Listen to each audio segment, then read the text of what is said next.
இயேசு கிறிஸ்துவின் இனிதான நாமத்தினாலே உங்களை ஒருவரையும் நான் வாழ்த்தி வரவேற்கிறேன்.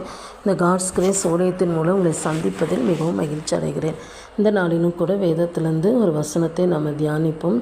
ஆதியாகம புஸ்தகம் 4ஆம் அதிகாரம் 9, 10 இந்த வசனத்தை நான் வாசிக்கிறேன். கர்த்தர் காயினை நோக்கி, உன் சகோதரனாகிய ஆபேல் எங்கே என்றார். அதற்கு அவன், நான் அறியேன், என் சகோதரனுக்கு நான் காவலாளியோ என்றான். அதற்கு அவர், என்ன செய்தாய்? உன் சகோதரனுடைய இரத்தத்தின் சத்தம் பூமியிலிருந்து என்னை நோக்கி கூப்பிடுகிறது. இங்கே பார்த்தீங்கன்னா ஆண்டவர் காயினிடத்தில் பேசுகிறத பார்க்குறோம். இந்த காயினும் ஆபேலும் சகோதரர்கள் தான். பார்த்திங்கன்னா இவங்களுக்கு 2 பேரும் கர்த்தருக்கு காணிக்கை கொண்டு போகிறாங்க. ஆண்டவர் ஆபேலுடைய காணிக்கையை என்ன செஞ்சார்? அவனையும் அந்த காணிக்கையை அங்கீகரித்தான்னு சொல்லி பார்க்குறோம். இது நிமித்தம் காயினுக்கு என்ன வந்துச்சு? எரிச்சல் வந்துச்சு. இந்த எரிச்சல் நிமித்தம் தன் சகோதரனாகிய ஆபேல் வயல்வெளியில் இருக்கும்போது அவனை என்ன செஞ்சிட்டான்? கொன்று போட்டுட்டான். அவனுடைய இரத்தம் தேவனை நோக்கி என்ன செய்து கூப்பிடுது பாருங்கள். இரத்தத்துக்கு ஜீவன் உள்ளது. இந்த இரத்தம் ஆண்டவரை நோக்கி என்ன செய்து கூப்பிடுகிறது. இன்றைக்கி அநியாயமாக பூமியில் நிறைய இரத்தம் என்ன செய்து சிந்தப்படுது. இது நிமித்தம் அந்த பூமி சபிக்கப்பட்டு இருக்கும்னு சொல்லப்படுகிறது. இரத்தம் சிந்துறது சாபம். இரத்தம் சிந்துறவங்களும் சபிக்கப்படுவாங்கன்னு சொல்லி பார்க்குறோம். பாருங்கள், இங்கே காயின் ஆண்டவர் என்ன செய்கிறாரு? சபிக்கிறத பார்க்குறோம். நீ உன் சகோதரனுடைய இரத்தத்தை உன் கையிலே வாங்கி கொள்ள தன் வாயை திறந்த இந்த பூமியிலே நீ சபிக்கப்பட்டிருப்பாய் அப்படின்னு சொல்லி வேதத்தில் சொல்லப்பட்டிருக்கிறது. அவன் என் சகோதரனை கொண்டது நிமித்தம் சாபத்தை பெற்றுக்கொண்டான்.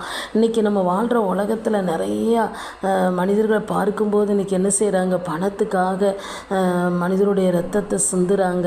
எரிச்சல் நிமித்தம், பொறாமை நிமித்தம், வன்மத்தின் நிமித்தம் இன்றைக்கி நிறைய பேர் ஒருத்தருக்கு ஒருத்தர் விரோதமாக எழும்பி கொலை செய்கிறத பார்க்குறோம். ஒரு சின்ன பிரச்சனைக்கு கூட ஒருத்தருக்கு ஒருத்தர் என்ன செய்கிறாங்க? கொண்டு போடுறாங்க. இல்லை பிரச்சனையே இல்லாட்டும் ஒருத்தர் நல்லா வந்தால் கூட அவங்கள என்ன செய்கிறாங்க? அழிக்கணும்னு நினைக்கிறாங்க. இப்படி அநியாயமாய் இரத்தம் சிந்தப்படும் போது அது கர்த்தரை நோக்கி முறையிடுமா? கர்த்தரை நோக்கி கதறுமா? அந்த இரத்தத்துக்கு ஜீவன் இருக்கு. ஆண்டவரை நோக்கி கூப்பிடுமா? அந்த சத்தத்தை தேவன் கேட்டார்னு சொல்லி சொல்லப்படுகிறது. இப்படிப்பட்ட ஒரு உலகத்தில் நம்ம என்ன செஞ்சிட்ருக்கிறோம்? வாழ்ந்துக்கிட்டு இருக்கிறோம். இப்படிப்பட்ட சூழ்நிலையில் நம்மையும் நம்ம குடும்பத்தையும் ஆண்டவருடைய அடைக்கலத்துக்குள்ளே நம்ம என்ன செய்யணும்? பாதுகாக்கிற தேவனிடத்தில் என்ன செய்யணும்? ஒப்பு கொடுத்து நம்ம ஜெபிக்கிறவங்களாக நம்ம என்ன செய்யணும்? காணப்படணும். அணுதினமும் நம்ம ஆண்டோடைய பாதத்தில் ஒப்பு கொடுத்து என்ன செய்யணும்? ஜெபிக்கிறவங்களாக நம்ம காணப்படணும். கர்த்தர் மட்டும்தான் நம்மளை பாதுகாத்து என்ன செய்ய முடியும்?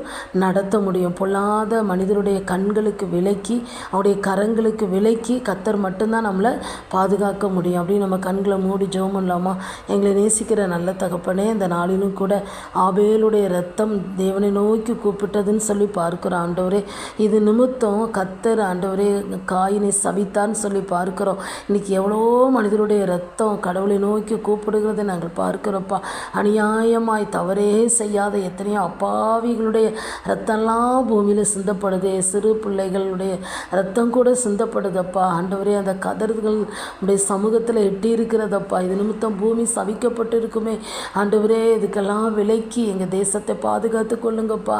இதை கேட்கிற பிள்ளைகளை இதை உணர்ந்து ஜெபிக்க ஆண்டவரே உதவி செய்யும்படி ஜெபிக்கிறப்பா. எங்களையும் எங்கள் குடும்பங்களையும் உடைய அடைக்கலத்துக்குள்ளே அர்ப்பணித்து ஜெபிக்கிறப்பா. எங்களை பாதுகாத்து கொள்ளும் ஆண்டவரே. எங்களை மறைத்து கொள்ள ஆண்டவரே. எல்லா தீமைகளுக்கும் எங்களை விலக்கி பாதுகாத்து கொள்ளுங்க. அப்படி செய்கிறதற்காய் ஸ்தோத்திரம்.